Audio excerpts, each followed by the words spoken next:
Why I Left the Mormon Church. Part 4, Women and the Priesthood. The priesthood is power given from God to men in the church. It gives them the ability to know what God wants for the people they lead. In my experience, it doesn't do this. You are just as likely to get good advice from someone with the priesthood as without.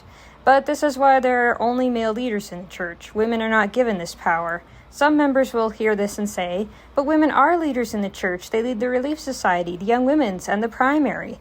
The Relief Society is the organization for adult women members, the Young Women's is the organization for teenage girl members, and the Primary is the organization for children members.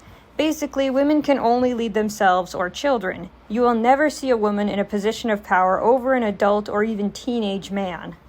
The only example I can think of is when a woman teaches the adult Sunday school class. That includes men and women, but she answers to the Sunday school president, who is always a man even though it isn't required. Another justification is, leadership makes people more spiritual, but women are already more spiritual than men, so they don't need to be leaders. Excuse me? Leaders make choices for lots of people, and if they don't understand the people they are leading, how can they make good choices for them? It has nothing to do with spirituality. Another one I hear is, women raise the men who become leaders. They have a lot of influence over them. Bullshit. A boy can be raised by only women and still not understand their needs, especially a boy who received the priesthood at age 12 and was immediately given more authority than his own grown-ass mother. Yet another justification is, men have their responsibilities and women have theirs. They are different, but they are equally important. I don't know how people can say this when women have very few opportunities to voice their concerns to the male leadership, and they are rarely listened to when they do. The lack of women leaders has had serious consequences for female members.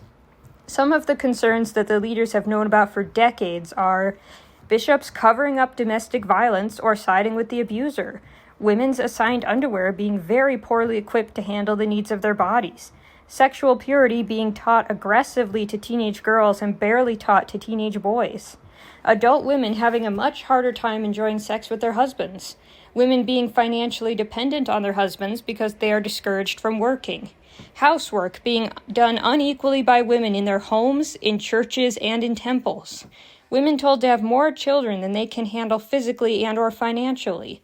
Each one of these issues will get its own video. The bottom line is, the leaders say they value women, but they really only value their work ethic. They don't value their opinions or needs.